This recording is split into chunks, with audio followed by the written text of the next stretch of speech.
WhatsApp everyone, welcome back to the channel. और आज हम लोग चैप्टर 2 यानी फॉर्म्स ऑफ बिजनेस ऑर्गेनाइजेशन को कंप्लीट करने वाले हैं। एक टॉपिक हमारा बचा हुआ था इसमें जो कि है कोऑपरेटिव सोसाइटी। तो कोऑपरेटिव सोसाइटी को कंप्लीट करेंगे और ये चैप्टर हमारा हो जाएगा कंप्लीट। तो आइए सबसे पहले देखते हैं कोऑपरेटिव सोसाइटी क्या होता है। कोऑपरेटिव सोसाइटी का मीनिंग मैंने यहाँ पे लिखा है, क्या बोल रहा है, the voluntary association of person who join together with the aim of members welfare is known as cooperative society।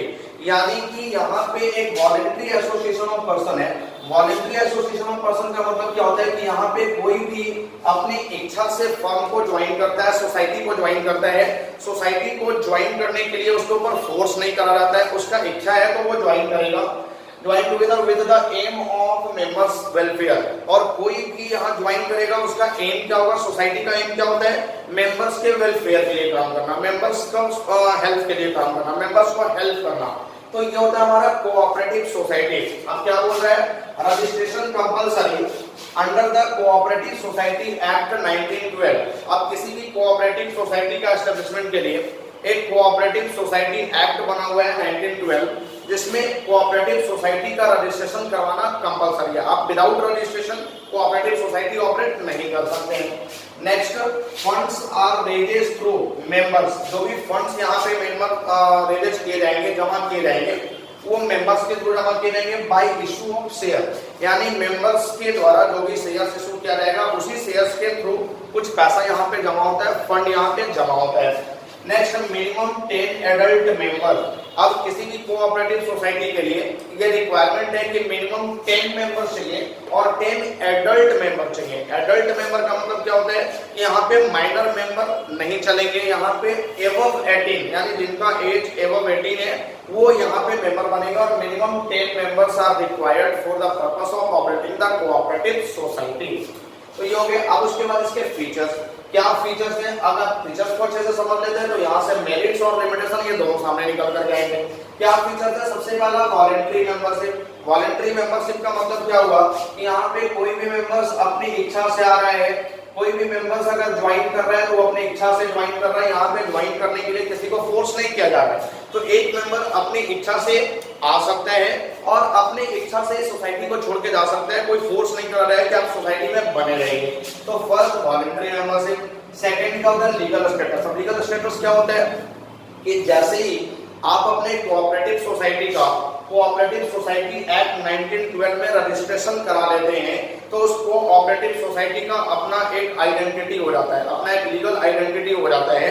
अब लीगल आइडेंटिटी होने से क्या मतलब है कि ये सोसाइटी जो है अपने नाम पर कोई प्रॉपर्टी परचेज कर सकती है, अपने नाम पे प्रॉपर्टी सेल कर सकती है, किसी कॉन्ट्रैक्ट में एंटर कर सकती है, सोसाइटी किसी के ऊपर केस कर सकती है और कोई सोसाइटी के ऊपर भी केस कर सकता है। तो second legal status. Third liability. अगर हम लायबिलिटी की बात करें तो जो कोऑपरेटिव सोसाइटी के मेंबर्स का लायबिलिटी है वो लिमिटेड है, यानी मेंबर्स उस अमाउंट के एक्सटेंट तक ही लायबल है जो उन्होंने सोसाइटी को दिया है, जो सोसाइटी में लगाया है। यानी यहाँ पे मेंबर्स के पर्सनल एसेट यूज नहीं करे जाएंगे लायबिलिटी पे करने के लिए कोऑपरेटिव सोसाइटी का। उसके बाद कंट्रोल की हम बात करें तो कंट्रोल किसका होगा, तो यहाँ पे कंट्रोल जो होता है मैनेजिंग कमेटी का होता है। अब मैनेजिंग कमेटी क्या होती है कि ये जितने भी मेंबर्स हैं ये सारे मेंबर्स एक मीटिंग बुलाते हैं और वोटिंग राइट्स करते हैं। तो जो भी मेंबर्स के फेवर में ज्यादा वोट आएगा वो उसका मैनेजिंग कमेटी बनेगा और ये मैनेजिंग कमेटी ही इस कोऑपरेटिव सोसाइटी को ऑपरेट करने का काम करेगा। नेक्स्ट है सर्विस मोटिव। अब देखिए यहाँ पे हमने स्टार्टिंग में भी पढ़ा था कि कोई भी मेंबर्स अगर ज्वाइन कर रहा है तो with the aim of members welfare, यानी एक सोसाइटी का कोऑपरेटिव सोसाइटी का मेन मोटिव क्या है, सर्विस प्रोवाइड करना। मेन मोटिव है मेंबर्स को सर्विस प्रोवाइड करना। तो ये देखा इसके फीचर्स। अब अगर आप फीचर समझ जाओगे तो उसके मेरिट और लिमिटेशन भी अच्छे से समझ में आएंगे।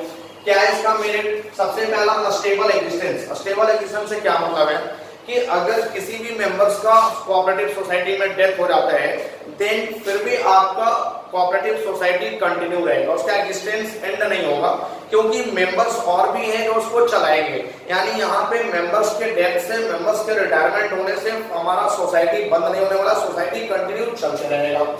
Next, equality in voting rights. Voting rights में सबको इक्वल मिला हुआ है राइट्स।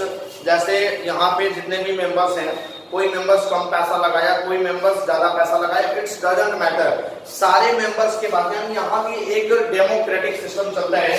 हर एक मेंबर्स के पास वन मेंबर वन वोट पे काम होता है, यानी हर एक मेंबर्स के पास अपना एक वोट है और एक वोट है, और वो वोट वो इक्वल राइट्स के आधार पर किसी को भी देते हैं। यानी यहाँ पे कोई भी कम पैसा लगाया, कोई भी ज्यादा पैसा लगाया, उससे कोई फर्क नहीं पड़ता, सबके पास अपना एक वोट है और वो वोट देने का उनको राइट है। तो equality in voting right. Next क्या है, लिमिटेड लाइबिलिटी। देखो हमने पहले भी बताया था कि अगर कहीं भी लाइबिलिटी लिमिटेड है तो वो उसका एक मेरिट बन जाता है। यानी लिमिटेड लाइबिलिटी का मतलब कि कोई भी मेंबर्स उस अमाउंट के एक्सटेंट तक लायबल है जो उसने लगाया है कोऑपरेटिव सोसाइटी में, उससे ज्यादा का लाइबिलिटी उसके ऊपर नहीं आएगा, तो limited liability. Next ease of formation. अब ईज ऑफ फॉर्मेशन में आप क्या लिखोगे कि किसी भी कोऑपरेटिव सोसाइटी का रजिस्ट्रेशन करना काफी आसान है। किसी भी कोऑपरेटिव सोसाइटी को एस्टेब्लिश करने का जो प्रोसेस है वो काफी इजी है, बिल्कुल इजी प्रोसेस है, इसमें कहीं भी किसी तरह का कोई प्रॉब्लम क्रिएट होता है, काफी इजी प्रोसेस है। इसका रजिस्ट्रेशन प्रोसेस भी काफी सिंपलीफाई किया गया है, इसमें बहुत ज्यादा प्रॉब्लम क्रिएट नहीं होता है।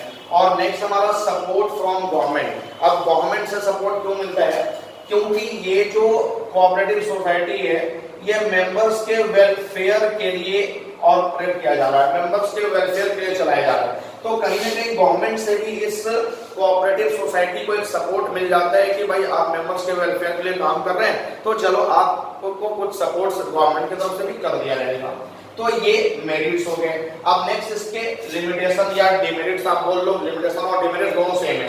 सबसे पहला लिमिटेड रिसोर्सेज। अब लिमिटेड रिसोर्सेज का मतलब क्या हुआ कि यहाँ पे जितने भी मेंबर्स हैं उन्होंने एक लिमिट में पैसा लगाया है, तो इस सोसाइटी के पास रिसोर्सेज काफी लिमिटेड होते हैं, क्योंकि जितने भी मेंबर्स हैं उन्होंने बहुत ज्यादा पैसा नहीं लगा कर चला, तो लिमिटेड रिसोर्सेज हो जाता है, ये इसका एक लिमिटेशन बन जाता है एज कंपेयर एज पार्टनरशिप और company.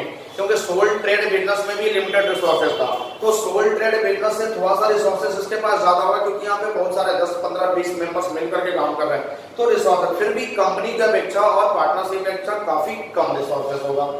Next insufficiency in management. अब देखो यहाँ पे मैनेजमेंट में इनसफिशिएंसी होता है, यानी सफिशिएंट मैनेजमेंट नहीं होता है, क्योंकि अभी आपने पढ़ा कि इसके पास रिसोर्सेज लिमिटेड है, इसके पास पैसे बहुत कम है, तो ये मैनेजमेंट के लिए एक एक्सपर्ट को, एक प्रोफेशनल को हायर नहीं कर पाता है। अब प्रोफेशनल्स को अगर हायर करेगा तो प्रोफेशनल्स काफी ज्यादा चार्ज करेंगे, जो कि ये कैपेबल नहीं है उसके चार्ज को पे करने में, तो ये प्रोफेशनल्स को हायर नहीं करता। और जितने भी मेंबर्स हैं वो मेंबर्स जो होते हैं वो मैनेजमेंट के फील्ड में कहीं ना कहीं एक्सपर्ट नहीं है, क्योंकि एक मेंबर्स जो है वो उसके पास उतना एक्सपर्टेशन, उतना स्पेशलाइजेशन नहीं आ पाएगा जितना एक प्रोफेशनल्स के पास होता है, तो मेंबर्स भी इसके मैनेजमेंट को बहुत ज्यादा हैंडल अच्छे से नहीं कर पाते हैं, तो यहाँ पे कहीं ना कहीं मैनेजमेंट का इनसफिशिएंसी देखने को मिल जाता है।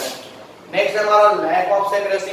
अब लैक ऑफ सेक्रेसी क्या मतलब है कि यहाँ पे कोई भी बात कभी सीक्रेट नहीं रहता, यहाँ पे सारा कुछ ओपन होता है, क्योंकि कंपनी की कोऑपरेटिव सोसाइटी एक 1912 का रूल है कि जब भी आप मीटिंग्स बुलाएंगे तो वहां पे जितने भी मेंबर्स हैं उन मेंबर के सामने आपको अपना अकाउंट्स बुक्स को बिल्कुल ओपन करना है, पब्लिश करना है, कहीं भी कुछ छुपा करके नहीं रखना है, कोई भी बातें छुपी नहीं होनी चाहिए। अब यहाँ पे कुछ वैसे भी मेंबर्स होंगे जो दूसरे कोऑपरेटिव सोसाइटी में भी मेंबर्स होंगे, तो यहाँ पे सारी बात यहाँ पे बताई गई, या फिर दूसरे कोऑपरेटिव सोसाइटी में सारी बातें उनको बताई गई तो वो यहाँ भी बोल सकते हैं। तो यहाँ पे सेक्रेट बोल के कुछ भी नहीं होता है, जो भी मीटिंग्स होगा उस मीटिंग में कोऑपरेटिव सोसाइटी से रिलेटेड सारे पॉइंट सबके सामने पब्लिश किए जाएंगे, उसका अकाउंट्स बुक पब्लिश किया जाएगा, कोई भी सेक्रेट बोल के चीज नहीं है। नेक्स्ट हमारा क्या है, डिफरेंस इन ओपिनियंस। अब यहाँ पे बहुत सारे मेंबर्स काम कर रहे हैं, तो सबका काम करने का तरीका अलग, सबका थिंकिंग प्रोसेस अलग, सबका थॉट प्रोसेस अलग। अब यहाँ पे जब सारे लोगों का थॉट प्रोसेस अलग होगा तो वो अपना अपना ओपिनियन देंगे। अब अपना अपना ओपिनियन सारे लोग देंगे तो वहाँ पे कॉन्फ्लिक्ट्स के चांसेस बढ़ जाएंगे, कॉन्फ्लिक्ट्स के चांसेस बढ़ जाएंगे तो फिर वहाँ पे जनरली ओपिनियंस में डिफरेंस देखने को मिल जाता है, लड़ाई झगड़ा होने का चांसेस बढ़ जाता है, क्योंकि सारे लोग अपना अपना ओपिनियन देना स्टार्ट कर देते हैं। तो ये देगा एक लिमिटेशन, यानी कि meaning of cooperative society, features, merits and limitation of cooperative society. I hope कि आपको क्लियर है। आज के वीडियो में एक टॉपिक हम लोग और कवर करेंगे और ये फाइनली हमारा चैप्टर हो जाएगा कंप्लीट। पहला टॉपिक आपका क्लियर हो गया। सेकंड हमारा क्या है, टाइप्स ऑफ कोऑपरेटिव सोसाइटी। अब कोऑपरेटिव सोसाइटी के मेनली 6 टाइप्स होते हैं, consumer cooperative society, producer cooperative society, marketing cooperative society, farmer cooperative society, credit cooperative society and housing cooperative society. यानी कोऑपरेटिव सोसाइटी के पहले जो नाम लगा हुआ है, जनरली ये कोऑपरेटिव सोसाइटी उसी के बेनिफिट्स के लिए बनाई गई है। अब आइए देखते हैं सबसे पहला कस्टमर कोऑपरेटिव सोसाइटी क्या है। कस्टमर्स कोऑपरेटिव सोसाइटी का मतलब वैसा कोऑपरेटिव सोसाइटी जो कस्टमर्स को हेल्प करने के लिए, कस्टमर्स के बेनिफिट के लिए बनाया गया।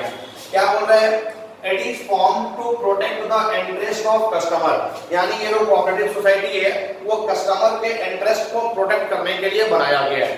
कैसे कस्टमर के इंटरेस्ट को प्रोटेक्ट करेगा? Aim is to achieve economic in scale. यानी इसका मेन एम क्या है? इकोनॉमिक में स्केल लाना बाय एलिमिनेट ऑफ मिडिलमैन। यानी मिडिलमैन को एलिमिनेट करके इकोनॉमी में एक स्केल लेकर के आना इसका मेन एम होता है। अब मिडिलमैन को एलिमिनेट करने का मतलब क्या होता है कि फॉर एग्जांपल हम कोई भी गुड्स परचेज करते हैं तो वो हम रिटेलर के पास से परचेज करते हैं। अब रिटेलर वो कहां से खरीदा? अपने होलसेलर से। तो होलसेलर कुछ प्रॉफिट मार्जिन ऐड किया। होलसेलर कहां से खरीदा था? डिस्ट्रीब्यूटर से। तो डिस्ट्रीब्यूटर भी कुछ प्रॉफिट मार्जिन ऐड किया। डिस्ट्रीब्यूटर कहां से खरीदा था? मैन्युफैक्चरर से। तो मैन्युफैक्चरर भी उसने कुछ ना कुछ प्रॉफिट मार्जिन ऐड किया। अब यहाँ पे एक मेंबर्स को, कोई भी सोसाइटी के मेंबर्स को गुड्स मिल रहा है तो उसमें काफी मिडिलमैन ऐड हो रहा है और सब लोग अपना अपना प्रॉफिट मार्जिन ऐड करते जा रहे हैं। तो ये क्या करेगा सोसाइटी कि ये सीधा मैन्युफैक्चरर से कांटेक्ट करेगा और एक ही बार वहां से बल्क में कुछ गुड्स खरीदेगा और वो मेंबर्स को बेचेगा। तो बीच का जो प्रॉफिट मार्जिन था वो कम हो जाएगा। यानी मेंबर जब उस गुड्स को खरीदेगा तो उसको काफी कम कॉस्ट पे वो गुड्स मिल जाएगा। क्या बोल रहा है? Goods are purchase in bulk and sold to member. यानी जो भी गुड्स है वो बल्क में खरीदा जाएगा और मेंबर्स को बेचा जाएगा। इससे मेंबर्स का कॉस्ट जो है वो काफी कम हो जाएगा। नेक्स्ट हमारा क्या है? Producer cooperative society. अब प्रोड्यूसर कोऑपरेटिव सोसाइटी जो है वो प्रोड्यूसर्स को हेल्प करने के लिए, प्रोड्यूसर्स को सपोर्ट करने के लिए बनाया गया। क्या बोलता है? It is form to protect the interest of producer. यानी जो प्रोड्यूसर कोऑपरेटिव सोसाइटी है वो प्रोड्यूसर के इंटरेस्ट को प्रोटेक्ट करने के लिए बनाया गया। अब कैसे ये प्रोड्यूसर के इंटरेस्ट को सपोर्ट करता है, प्रोटेक्ट करता है? Aim is to supply input. यानी इसका मेन एम क्या है? मेंबर्स को इनपुट सप्लाई करना and buy the output for sale, और उनके आउटपुट को बाय करके सेल करना।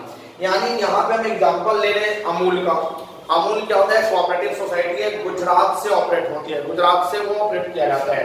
तो अमूल क्या है कि वो जनरली मिल्क के प्रोडक्ट्स का काम करती है। तो वो क्या करती है कि जितने भी फार्मर हैं, जितने भी मिल्क फार्मर हैं, उनसे वो मिल्क खरीदती है और फिर उसको एक फिनिश प्रोडक्ट्स में कन्वर्ट करके उसको मार्केट में या फिर सोसाइटी में सेल करती है।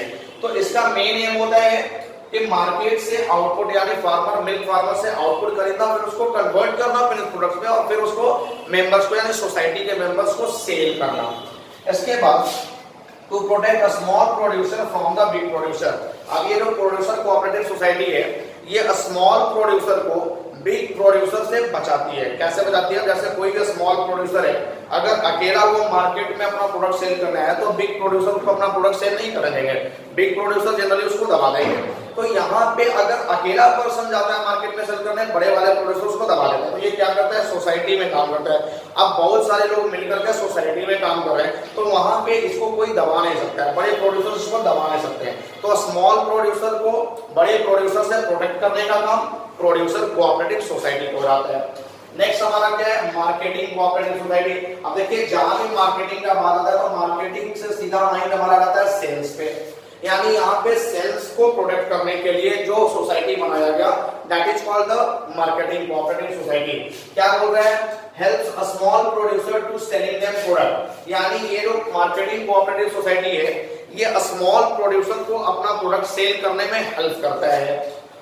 Aim is to provide a secured market. यानी इसका मेन एम क्या है कि स्मॉल प्रोड्यूसर को एक सिक्योर्ड मार्केट प्रोवाइड करना जहां पे बिग प्रोड्यूसर उसको कोई डिस्टर्ब ना कर पाए, वो अपना प्रोडक्ट इजीली मार्केट में सेल कर पाए। Other functions also perform like warehousing, transportation, production to consumer adhesive. यानी कि मार्केट, एक सिक्योर्ड मार्केट प्रोवाइड करना तो इसका मेन एम है ही। साथ ही साथ कुछ अदर फंक्शंस भी यहाँ पे परफॉर्म करे जाते हैं सोसाइटी के द्वारा स्मॉल प्रोड्यूसर्स के लिए। क्या क्या फंक्शंस प्रोड्यूस किया जाता है? वेयर हाउसिंग, यानी अगर वेयर हाउसिंग का फैसिलिटीज नहीं है स्मॉल प्रोड्यूसर के पास तो वेयर हाउसिंग प्रोवाइड करना, ट्रांसपोर्टेशन में हेल्प करना, ये प्रोडक्शन में हेल्प करना, इन सारी चीजों में जनरली सोसाइटीज को हेल्प करती है। नेक्स्ट हमारा है फार्मर कोऑपरेटिव सोसाइटी है। फार्मर कोऑपरेटिव सोसाइटी जो फार्मर के फेवर में बनाई गई है, फार्मर को सपोर्ट करने के लिए बनाई गई है, उसको फार्मर कोऑपरेटिव सोसाइटी। अब ये कैसे फार्मर को सपोर्ट करेगी? It is formed to protect the interest of farmer, यानी ये जो सोसाइटी है वो फार्मर के इंटरेस्ट को प्रोटेक्ट करने के लिए बनाया गया। उसके बाद provides better quality seeds, fertilisers, ADC. कैसे सपोर्ट करती है ये फार्मर को?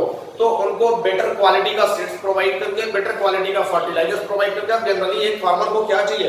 बेटर क्वालिटी का सीड्स, बेटर क्वालिटी का फर्टिलाइजर। तो ये सारा बेटर क्वालिटी का सीड्स और फर्टिलाइजर्स कौन प्रोवाइड करेगा? ये cooperative society. Main aim to get benefit at large scale farming. अब यहाँ पे फार्मर कोऑपरेटिव सोसाइटी का मेन एम क्या होता है? लार्ज स्केल फार्मिंग का बेनिफिट्स लेना, यानी कि फार्मिंग का काम लार्ज स्केल पे किया जाए, प्रॉफिट्स भी ज्यादा होगा। अब अगर यहाँ पे प्रॉफिट्स हो तो क्या ये प्रॉफिट सारे मेंबर्स में बटेगा?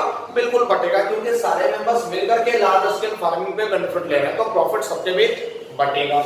उसके बाद हमारा क्या है? Credit cooperative society. अब क्रेडिट कोऑपरेटिव सोसाइटी क्या होता है कि जितने भी मेंबर्स हैं सोसाइटी में उनको कुछ कुछ क्रेडिट में पैसा वगैरह उधार में लेना होता है, यानी क्रेडिट कोऑपरेटिव सोसाइटी का सीधा मतलब क्या होता है? उधार, UDHAR, उधार। उधार का मतलब कि यहाँ पे जो भी मेंबर्स को कुछ उधार पैसा चाहिए वो पैसा कहां से मिलेगा? सोसाइटी से मिलेगा। क्या बोल रहा है? Form to provides credit facilities to the member, यानी मेंबर्स को क्रेडिट फैसिलिटीज प्रोवाइड करने के लिए इस कोऑपरेटिव सोसाइटी को फॉर्म किया गया। Provides loan to needy members at lower rate of interest, यानी यहाँ पे जो नीडी मेंबर्स हैं जिनको पैसे का जरूरत है उनको लोन भी प्रोवाइड किया जाएगा सोसाइटी के द्वारा, but lower rate of interest पे। रेट ऑफ इंटरेस्ट काफी कम होगा। Members are protected from exploitation of money lender, यहाँ पे मेंबर्स को मनी लेंडर्स के एक्सप्लॉइटेशन से प्रोटेक्ट भी किया जाता है। अब मनी लेंडर्स के एक्सप्लॉइटेशन का मतलब क्या हुआ कि अगर इनको पैसा चाहिए और ये मनी लेंडर्स के पास जाते हैं जो पैसा देने का काम करते हैं तो वो इनसे काफी ज्यादा रेट ऑफ इंटरेस्ट लेंगे, बट सोसाइटी क्या करती है कि इनको लोअर रेट ऑफ इंटरेस्ट पर प्रोवाइड कर देती है इनको लोन, ताकि इनके लिए बेनिफिट हो जाए। और लास्ट हमारा क्या है? Housing cooperative society. अब देखिए हर एक मेंबर्स का ये सपना होता है, ड्रीम होता है कि उसका एक अपना घर हो, तो ये सोसाइटी कहीं ना कहीं उसको घर बनाने में भी हेल्प करेगी। Formed to help members to construct house, यानी मेंबर्स को अगर हाउस कंस्ट्रक्ट करना है तो उसमें भी ये सोसाइटी हेल्प करेगी। सोसाइटी कंस्ट्रक्ट फ्लैट्स, सोसाइटी कुछ फ्लैट्स बना करके उसको देगी। And provides plots eight reasonable rate, और कुछ रीजनेबल रेट पे उसको प्लॉट्स भी प्रोवाइड करेगी।